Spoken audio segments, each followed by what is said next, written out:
स्वार्थ म्हणजे काय? दुसऱ्याचे सोडून आपला स्वतःचा विचार करणे म्हणजे स्वार्थ.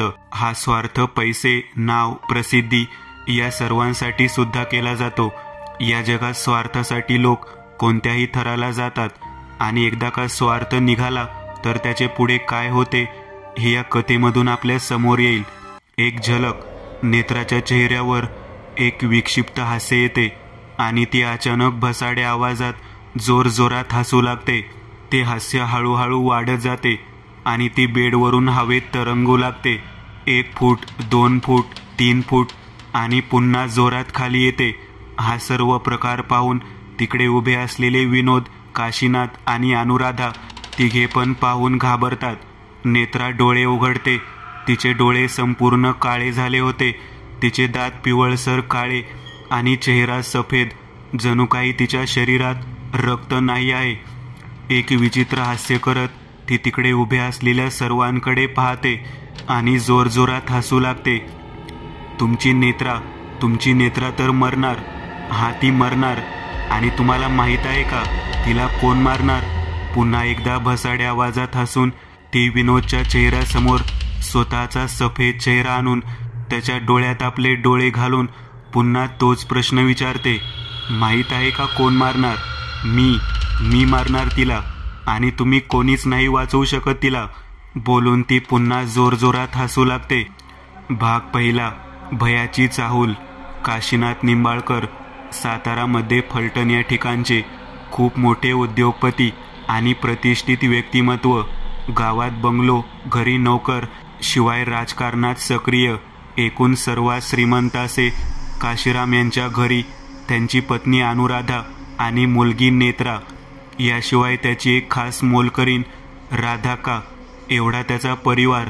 नाव आणि उद्योग यामुळे काशीनाथ कधी घरी जास्त राहत नव्हते आणि अनुराधा पण तिच्या मैत्रिणी, त्यांच्यासोबत पार्टी आणि बाकी सर्वात तिचा वेळ जात होता. त्यामुळे नेत्राची जबाबदारी राधाकावर येऊन पडली. नेत्रा जेव्हा लहान होती तेव्हा ती राधाकाचे सर्व ऐकत असे, पण आता ती वयात आली होती. कॉलेजच्या शेवटच्या वर्षाला होती. कॉलेज म्हटले की मित्र आले. नेत्राकडे पैसे जास्त होते, त्यामुळे तिची संगत पण वाईट झाली. मग पार्टी, रात्रभर गायब असणे, फिरायला जाणे, दारू पिणे याकडे तिचा कल वाढला होता आणि आता ती राधाकाला पण जुमानत नव्हती. अशीच एकदा नेत्रा रात्री उशिरा घरी आली तेव्हा तिला राधाकाने अडवले होते.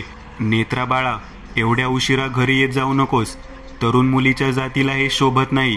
राधाका म्हणाली. हे तुम्ही सांगणाऱ्या मला कोण? मी काय करायचे, कुठे जायचे, कोणासोबत आणि किती वेळ फिरायचे हे तुम्ही मला सांगायची गरज नाही. नेत्रा चिडून म्हणाली. हे बघ बाळा, मी तुझ्या भल्याचा विचार करून सांगते आहे. हे असे घराबाहेर राहणे, रात्री उशिरा येणे, दारू पिणे ह्या सर्व चांगल्या गोष्टी नाही आहेत. राधाका पोटतिडकीने सांगत होत्या. हे तुम्ही मला शिकवू नका. मला माझे समजते आणि मी काही लहान नाही आता तुमचे ऐकायला, नेत्रा चिडून म्हणाली आणि आपल्या रूममध्ये निघून गेली. राधाका भरल्या डोळ्याने नेत्राच्या पाठमोऱ्या आकृतीकडे पाहत होती. ज्या मुलीला स्वतःच्या मुलीप्रमाणे वाढवले तिनेच असा अपमान करावा ह्याचा त्रास राधाकाला झाला आणि नकळत तिच्या डोळ्यातून अश्रू ओघळले. जानेवारीच्या थंडीचे दिवस होते. दाट धुक्याची चादर रस्त्याने पांघरली होती. नेहमीप्रमाणे नेत्रा आपली पार्टी करून घरी साधारण 12:30ला घराच्या बाहेर आपल्या 3 मित्र आणि 2 मैत्रिणीसोबत जीपमधून उतरली. चला गाईज, खूप मज्जा आली तुमच्यासोबत पार्टी करून. आता आपण उद्या भेटू, नेत्रा म्हणाली. अरे पण उद्या तर आज सुरू झाला ना, एक जण म्हणाला. हां, कसे काय, बोलून नेत्राने मोबाईल पाहिला तर रात्रीचे 1:45 झाले होते. अरे चा, हो की. साला या दारूच्या नशेने वेळेचे भानच राहत नाही, नाही का? एक उचकी देऊन नेत्रा म्हणाली आणि हसू लागली. नेत्रा, तू नीट जाशील ना घरात की सोडायला येऊ? तिच्या एका मैत्रिणीने विचारले. जाते मी, तू नको टेन्शन घेऊस. मी बरोबर, एकदम बरोबर जाणार. तू घरी नीट जा. तुला पण जास्त झाली आहे, नाहीतर दुसऱ्या कोणाच्या तरी घरात घुसशील. नेत्रा हसत म्हणाली. चला गाईज, बाय. खूप छान झाली पार्टी, परत करू. ठीक आहे, बाय. बोलून नेत्राने हात हलवला आणि अडखळत ती घराच्या पायऱ्या चढू लागली. दारूचा अंमल थंड जास्त होता. लडखडत ती दरवाजाजवळ पोहोचली आणि आपल्या पर्समध्ये हात घालून दरवाजाची चावी शोधू लागली. तसे समोरून दरवाजा राधाक्काने उघडला. समोर राधाक्काला पाहून नेत्राने स्मित केले आणि तिला विचारले, अरे तू अजून झोपली नाहीस? लेकरू घराबाहेर असेल तर आईला झोप लागत नाही. राधाक्का म्हणाली. तिच्या त्या वाक्यावर नेत्राने स्मित केले आणि आपल्या रूमच्या दिशेने निघाली. कपडे बदलून ती बाथरूममध्ये गेली आणि तोंडावर पाणी मारून ती आरशात पाहू लागली. तसे तिला जाणवले की तिच्या मागे कोणीतरी उभे आहे. तिला समोरच्या आरशात एक काळी आकृती दिसली. हळूहळू ती स्पष्ट होऊ लागली. ती एक मुलगी होती. लांब काळे केस, सुंदर चेहरा, नितळ डोळे, उंच कपाळ, रेखीव भोया, गुलाबी ओठ. पण हळूहळू त्या सुंदर चेहऱ्याचे अगदी भयानक चेहऱ्यात रूपांतर होऊ लागले. नितळ डोळे जाऊन तिकडे खोबण्या आल्या. गुलाबी ओठ फाटले होते. केस आणि पूर्ण चेहरा मातीने भरला होता. डोक्यातून किडे बाहेर पडत होते. गाल फाटून त्यातून रक्त वाहत होते. नेत्रा मागे वळली आणि तिच्या पाठी तोच मुलगी आपले हिडीस रूप घेऊन उभी होती. अचानक त्या मुलीने नेत्राकडे झेप घेतली आणि नेत्रा जोरात किंचाळली आणि बाथरूममध्ये बेशुद्ध पडली. तिचा तो आवाज ऐकून काशीनाथ, अनुराधा आणि राधाक्का पळत तिच्या खोलीत आले, तर ती बेडरूममध्ये कुठे नव्हती. अनुने बाथरूम पाहिले तर तिकडे नेत्रा बेशुद्ध पडली होती. काशीनाथने तिला बेडवर उचलून ठेवली. राधाक्काने तिच्या चेहऱ्यावर पाणी मारले. तशी ती हळूहळू शुद्धीवर येऊ लागली. नेत्रा बेटा, तू ठीक आहेस ना? काय झाले? अशी ओरडलीस का अचानक? काशीनाथने एका पाठोपाठ एक असे प्रश्न विचारले. नेत्राला बसलेल्या धक्क्यातून अजून सावरली नव्हती. तिच्या डोळ्यासमोर तोच भयानक चेहरा फिरत होता. बाबा, ते तिकडे बाथरूममध्ये. तो भयानक चेहरा. बाबा, तिकडे बाथरूममध्ये कोणीतरी आहे. नेत्रा घाबरत बोलत होती. बाथरूममध्ये कोणी नाही आहे. मी आताच पाहिले. कोणी नाही आहे तिकडे. तरी मी तुला सांगत होतो अनु, हिच्यावर लक्ष ठेव. पार्टी करून यायचे आणि मग असले भास होतात. काशीनाथ चिडून म्हणाले, लेक काय फक्त माझ्या एकटीची नाही आहे, तुम्ही पण थोडे लक्ष द्या. अनु त्याच स्वरात म्हणाली, हे बघा, भांडू नका. पोरगी आधीच घाबरली आहे आणि त्यात तुम्ही असे भांडला तर कसे चालेल? राधाक्का समजावत म्हणाली. राधाक्काने मीठ आणि मोहरीने तिची दृष्ट काढली आणि तिला पाणी प्यायला दिले. राधाक्का, मला खूप भीती वाटत आहे. आज तू इकडे झोपशील का? नेत्राने राधाक्काला विचारले. का रे बाळा, काय झाले? तू अशी जोरात का ओरडलीस? राधाक्काने विचारले. मला खूप विचित्र दिसले, पण ते स्वप्न होते की खरे मला काहीच समजत नाही. आज माझ्या जवळ झोप ना. नेत्रा राधाक्काचा हात धरून म्हणाली, ठीक आहे, मी आहे तुझ्यासोबत, तू झोप.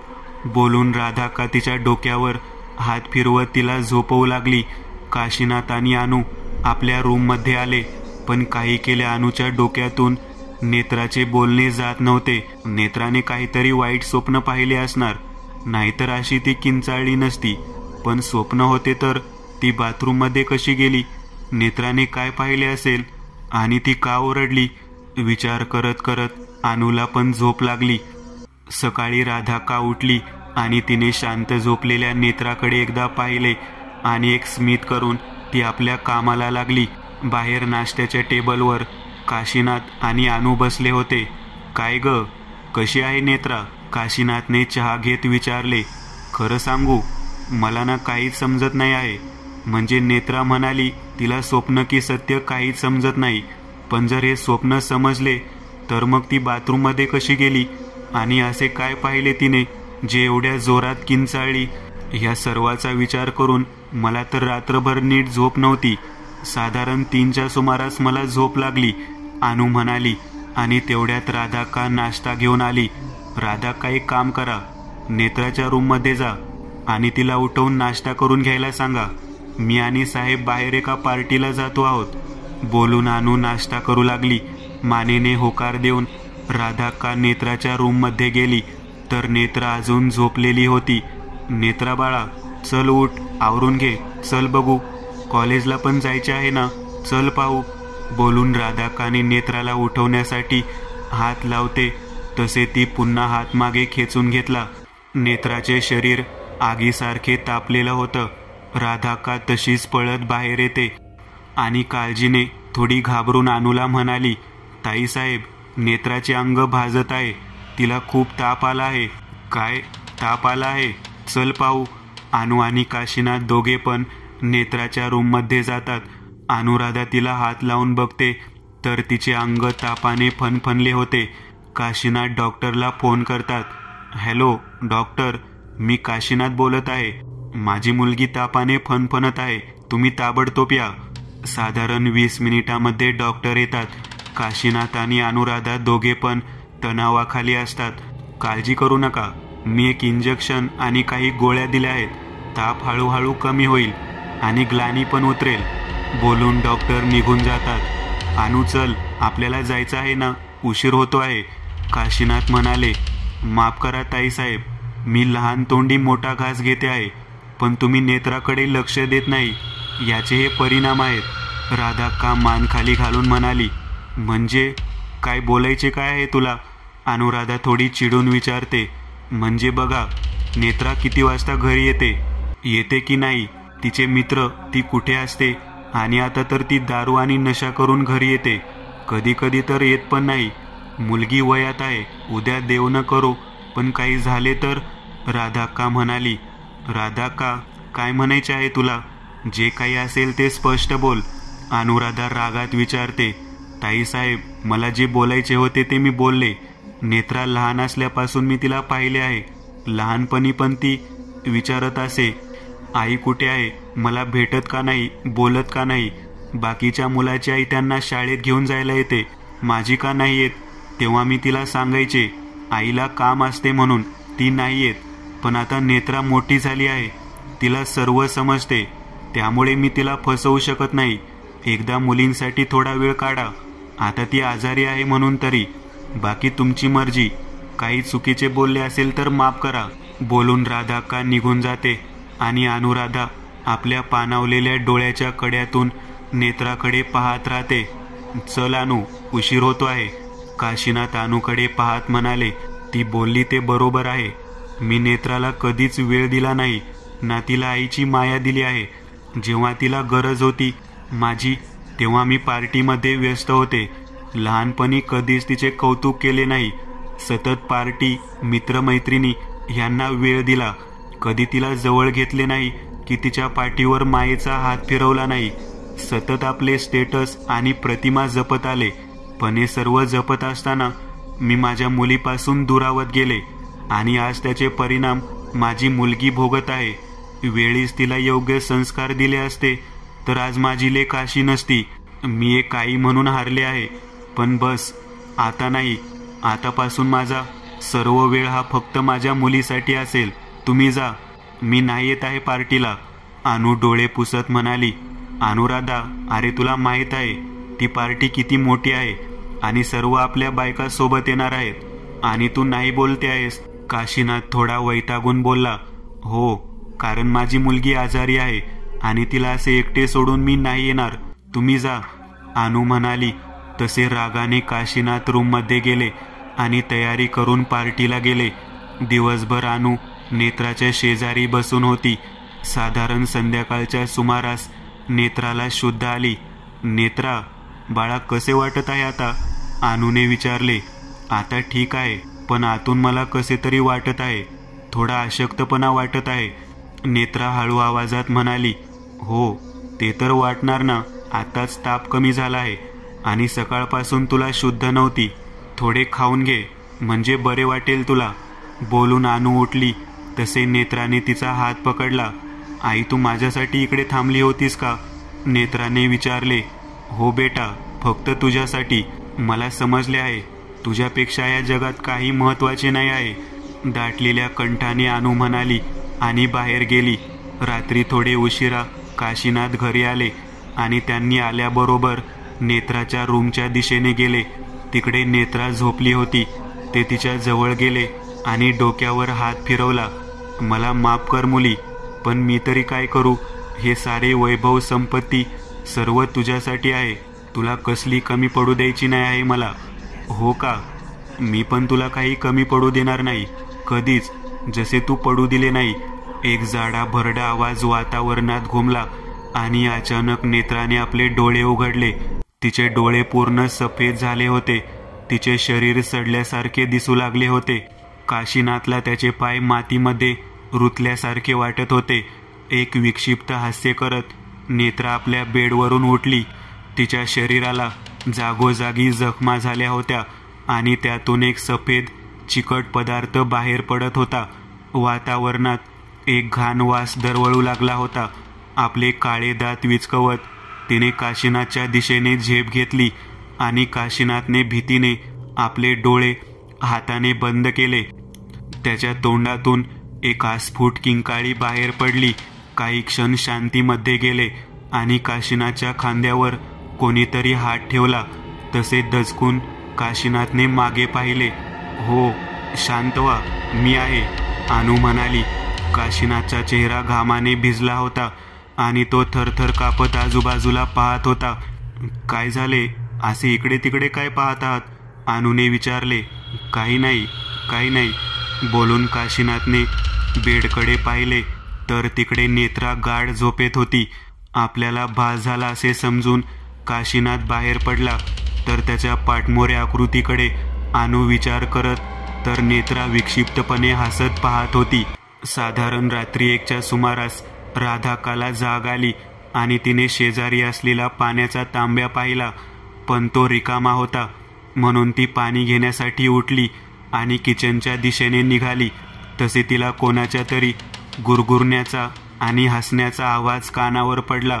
रात्रीची शांतता आणि त्यामध्ये असे आवाज पटकन कानाला स्पर्शून जातात. तसेच राधाकाचे झाले होते. काही क्षण शांतीमध्ये गेले आणि पुन्हा कोणाच्या तरी हसण्याचा आवाज तिच्या कानावर पडला. तिने कानोसा घेतला. तसे तिला समजले की हा आवाज नेत्राच्या रूमच्या दिशेने येत आहे. एवढ्या रात्री आणि असे आवाज नेत्राच्या रूममधून, असा विचार करत ती अलगद पावले टाकत नेत्राच्या रूमच्या दिशेने निघाली. राधाका दरवाजाला कान लावून ऐकत होती. आतून मोठ्याने कोणीतरी गुरगुरत आणि हसत होते. ती दार वाजवणार तेवढ्यात नेत्रा दरवाजा उघडते. काय हवे आहे? नेत्रा एका वेगळ्या आवाजात राधाकाला विचारते. तिने अचानक उघडलेला दरवाजा आणि तिचे मोकळे केस आणि आवाज ऐकून राधाका घाबरते आणि कापत म्हणते, काही नाही. मग इकडे काय ऐकत होती? चल जा, निघ इकडून. एवढे बोलून नेत्रा पुन्हा दरवाजा बंद करून घेते. राधाका घाबरून पळत आपल्या खोलीत जाते आणि दरवाजा बंद करते. नेत्रा आजारी होऊन साधारण 2 दिवस झाले होते. तिचा ताप मावळला होता, पण अशक्तपणा होता. सकाळची वेळ होती. नेत्राला मांजर आवडते म्हणून राधाका आणि तिने एक पिल्लू पाळले होते. ते आता बरेच मोठे झाले होते आणि जेव्हा केव्हा नेत्रा घरी असेल तेव्हा ते तिच्या रूममध्ये असे. नेत्राचा खूप जीव होता त्याच्यावर, पण सकाळपासून ते दिसत नव्हते. राधाकाने त्याला घरभर शोधले होते, पण तिची नेत्राच्या रूमकडे जाण्याची हिंमत त्या रात्रीच्या प्रसंगामुळे होत नव्हती. काशीनाथ नेहमीप्रमाणे सकाळी लवकर उठून तयारीला लागले होते. राधाकाची चाललेली शोधाशोध पाहून अनुने विचारले, राधाका, काय शोधत आहेस? ताईसाहेब, ते मनी दिसत नाही सकाळपासून. तिला शोधत होते, पण ती नाही. आहे कुठे? राधाका टेबल खाली पाहत म्हणाली. अरे जाते कुठे? नेत्राच्या रूममध्ये असेल. थांब, मी पाहते. बोलून अनु नेत्राच्या रूमकडे वळली आणि तिने दरवाजा उघडला तर समोरचे दृश्य पाहून तिचे रक्त गोठले. डोळे विस्फारून ती समोरचे दृश्य पाहत होती. नेत्रा आपल्या मनीच्या मुंडक्याचे लचके तोडून खात होती आणि एका विचित्र पद्धतीने हसत होती आणि तिचे रक्त संपूर्ण तोंडाला लागले होते. तो किळसवाना प्रकार पाहून अनुराधा ओरडणार तेवढ्यात तिच्या तोंडावर कोणीतरी मागून हात ठेवला आणि तिला मागे खेचले. तशी अनुराधाने भीतीने मागे वळून पाहिले तर समोर राधाका होती. राधाका, हा काय किळसवाना प्रकार आहे? अनुराधाने भीतीने कापत विचारले. ताईसाहेब तुम्ही शांत व्हा. मला माहीत आहे तुम्हाला धक्का बसला असणार, पण तुम्ही शांत व्हा, कारण याची चाहूल मला रात्री आधीच लागली होती. जेव्हा मी पाणी घेण्यासाठी आले तेव्हा नेत्राच्या रूममधून विचित्र आवाज येत होता. तो ऐकण्यासाठी मी उभी राहिली तर तिने दरवाजा उघडून मला काय हवं ते विचारले, पण तो आवाज नेत्राचा नव्हता. तो कोणता तरी वेगळा आवाज होता. ताईसाहेब हे आपले काम नाही. आपण जर आता मध्ये पडलो तर आपलं मरण नक्की. हे सर्व तुम्ही साहेबाच्या कानावर घाला. ताईसाहेब लवकरच काही ना काही केले तर आपली नेत्रा. नाही, असे होऊ देऊ नका. तुम्ही आताच साहेबाच्या कानावर सर्व प्रकार घाला, राधाक्का म्हणाली आणि त्या दोघांनी हळूच काढता पाय घेतला. नेत्राने त्या दोघींना जाताना पाहिले होते.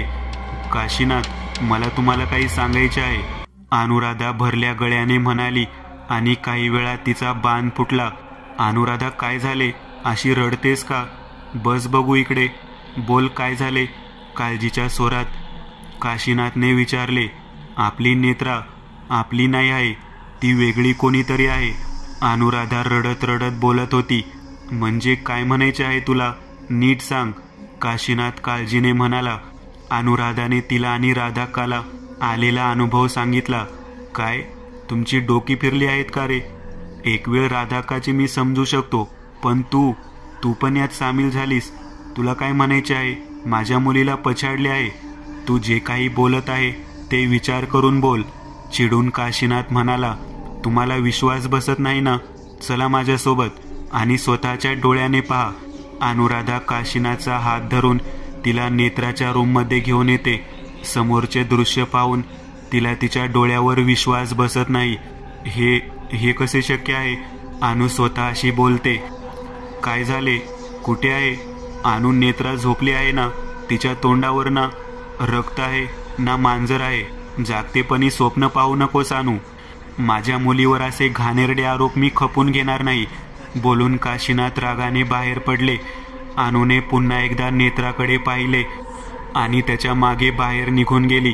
त्यांना बाहेर गेलेलं पाहून नेत्राने आपले सफेद डोळे उघडले आणि हसते तेव्हा तिच्या तोंडात असलेले मांस चावत रक्त लागलेले दात विचकावत हसत होती.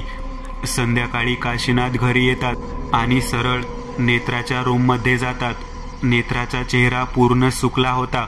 ते पाहून तो तिच्या डोक्यावर हात फिरवतो तर त्याला अजून शरीर गरम लागत होते. काय झाले पोरी?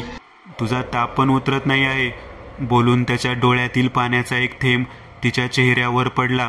तसे नेत्रा डोळे उघडून पाहिले तर काशीनाथ तिच्या शेजारी बसलेले होते. बाबा, तुम्ही रडत आहात का? नेत्राने हळू आवाजात विचारले. नाही बेटा, मी रडत नाही आहे. तू पटकन बरी हो, मग मी तुला हवे ते घेऊन देईन, काशीनाथ बोलतो आणि त्याचा बाण फुटतो. तो रडत रडत नेत्राच्या रूममधून बाहेर येतो. इकडे नेत्रा त्याला पाहून हसते आणि त्या भसाड्या आवाजात बोलते. ही तर सुरुवात आहे काशीनाथ, अजून तर तुला खूप भोगायचे आहे, नेत्रा भसाड्या आवाजात म्हणाली. अनु, काशीनाथ आणि राधाक्का तिघे पण डॉक्टर सोबत नेत्राच्या रूममध्ये होते. नेत्रा खूप अशक्त दिसत होती. तिचा चेहरा सुकल्यासारखा दिसत होता. नेत्रा अशक्तपणामुळे जागेवरून उठू शकत नव्हती, म्हणून घाबरत राधाक्का तिला जेवण आणि बाकी नैसर्गिक विधी पूर्ण करत होती. रिपोर्ट घेऊन डॉक्टर स्वतः सकाळी घरीच आले. अरे डॉक्टर, या बसा, काशीनाथने डॉक्टरचे स्वागत केले. काशीनाथ, हे पहा, मी तुमच्या मुलीचे सर्व रिपोर्ट तपासले, पण मला काही वेगळे जाणवले नाही. म्हणजे सर्व रिपोर्ट नॉर्मल आहेत, पण हे असे का होत आहे हे मला समजत नाही. तुम्ही एक काम करा, तुम्ही मुंबईचे एक डॉक्टर आहेत, डॉक्टर श्रीपाद, त्यांना एकदा दाखवा, कदाचित ते यावर उपाय करू शकतील, डॉक्टर म्हणाले आणि श्रीपाद यांचा नंबर देऊन ते निघाले. मुंबईचे डॉक्टर म्हणजे नक्कीच काहीतरी गंभीर आहे असे समजून अनु काळजीने काशीनाथला म्हणाली. अहो, काय झाले असेल आपल्या नेत्राला? जेव्हा तिच्याकडे वेळ होता तेव्हा आपल्याकडे नव्हता, आणि आता ती घरी आहे पण आपल्याशी बोलेल या अवस्थेमध्ये नाही आहे. आपण काय कोणाची वाईट केले जे आपल्या नशिबात हे आले आहे? एकटी पोर माझी आणि तिच्या नशिबात हे सर्व, बोलून अनुराधा रडू लागली. काशीनाथने तिच्या खांद्यावर हात ठेवला आणि म्हणाले, "अनु, रडू नको, आपण प्रयत्न करू. माझे सर्व पैसे, पद आणि ताकद मी पणाला लावेन आणि आपल्या नेत्राला बरे करेन. त्यासाठी मला काही करावे लागले तरी चालेल." बोलून त्यांनी खिशातून मोबाईल काढला आणि डॉक्टर श्रीपादला फोन केला.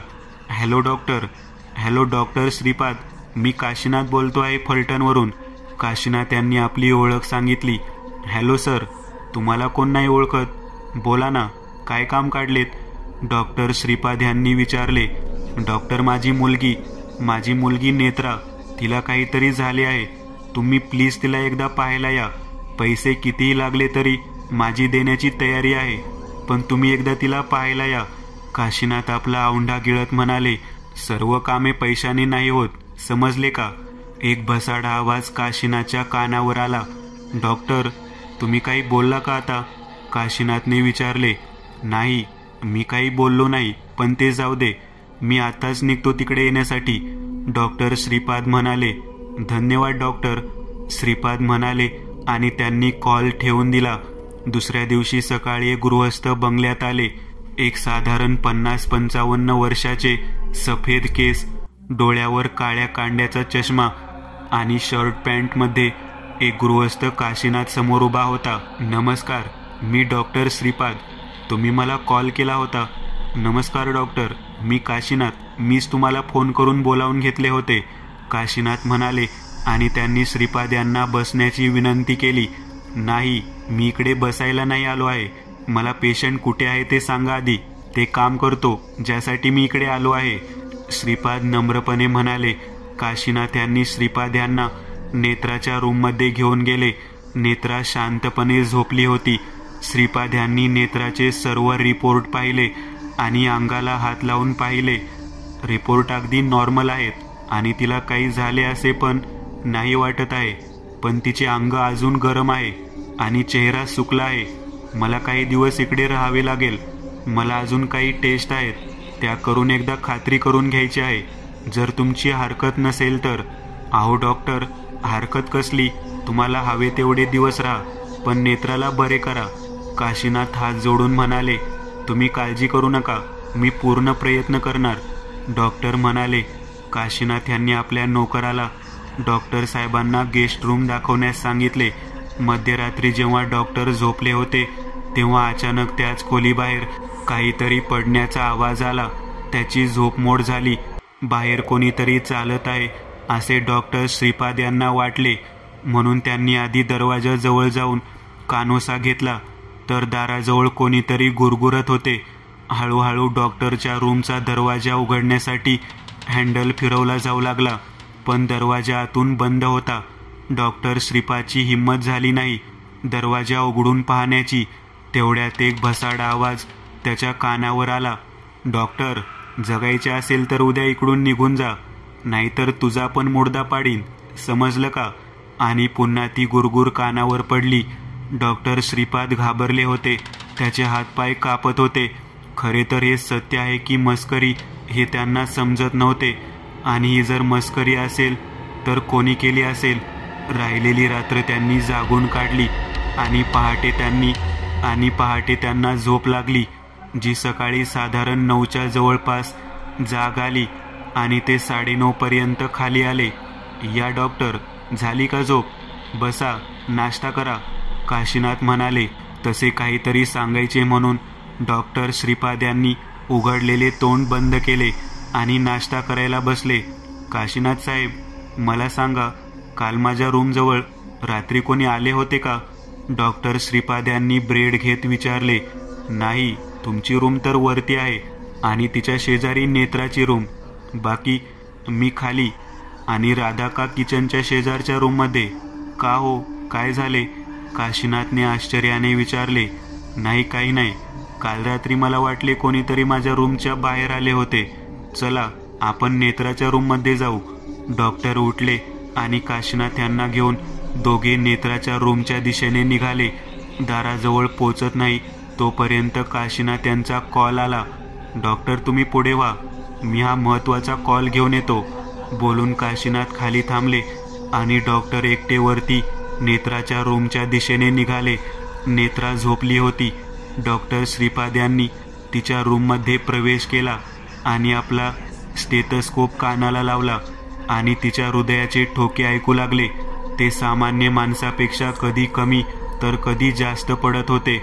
डॉक्टर श्रीपादने पुन्हा एकदा कानातून काढले आणि पुन्हा एकदा लावून पाहिले, पण तेच येत होते. काय डॉक्टर, काय काय करत आहेसा? नेत्रा त्या भसाड्या आवाजात बोलली. तिचे सफेद डोळे पाहून डॉक्टर जागेवरून उठले.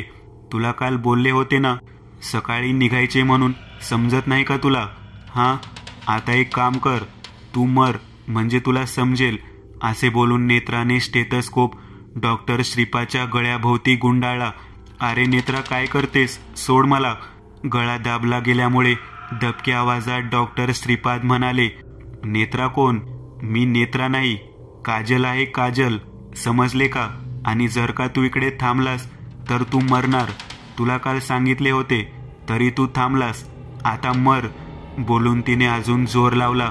इतक्यात काशीनाथ डॉक्टरला आवाज देत आत आला आणि तिने फास मोकळा केला आणि म्हणाली, डॉक्टर वाचलास, पण इकडे राहिला तर नक्की मरणार. नेत्रा त्याच भसाड्या आवाजात म्हणाली.